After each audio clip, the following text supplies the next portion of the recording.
Hi guys, Mike Crossfield here with GolfOnline, and we've got the full range of Vega irons in our hands here. So from the bladed ones going all the way up to the VC05 and 3 and 2 and 1 and what have you.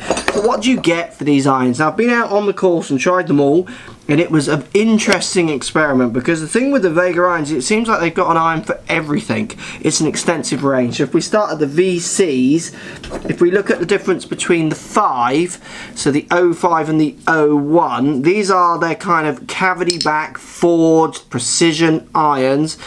The 05 is the most cavity backed, maybe a bit more offset, certainly thicker top line. And what was happening with the 05 is I found it very easy to push the ball up in the air.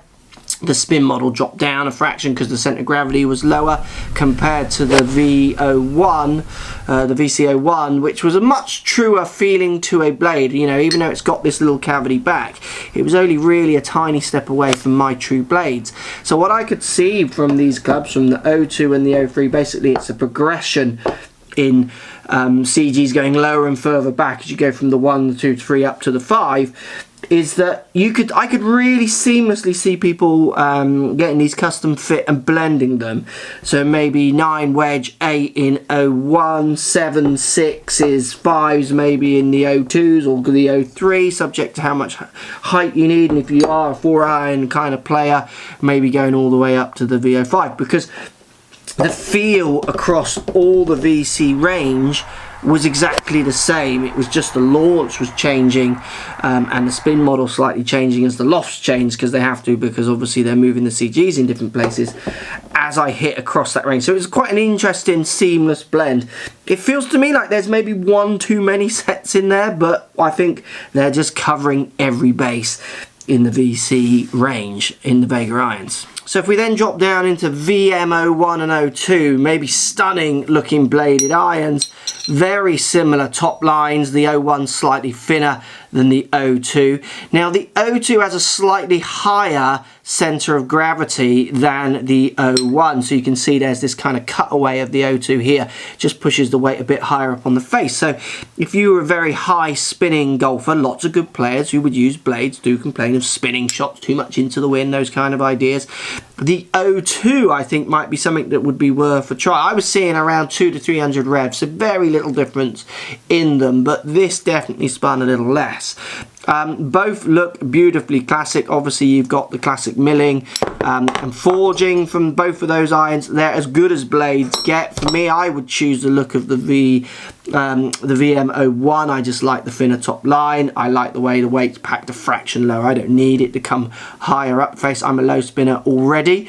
But certainly again, what's interesting in the bladed range is they're just trying to cover every base. I mean, not many companies have 2 bladed variations in their sets. It's impressive. And then if we go into the 2 forged cavity back irons, unique from Vega here really, so you've got the Mizar and also the VOC01 dual cavity. So the dual cavity here puts a bar in the middle, again just raises the CG fraction higher, so for people maybe with slightly higher spins, again you get that classic look. It felt as good as any of them off the face. When I tried them on the course, it looked and felt as good as anything. Very nice shape in the dual cavity. And then we get the Vega Mizar. This one's kind of pulling out all the stops. It's a slightly squarer top line, which I wasn't as big a fan of. This has a tungsten weight at the bottom. It's a cavity back but still soft and forged in Japan, as it states on it.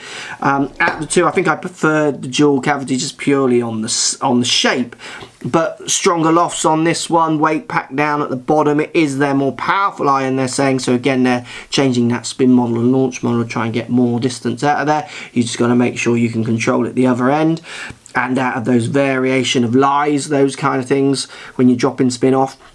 But both interesting clubs in the whole makeup of all the iron. The thing that really struck me across the whole kind of range of irons is how extensive it is, like just loads of clubs, and there are more irons in the range, and also just how consistent they kind of all felt.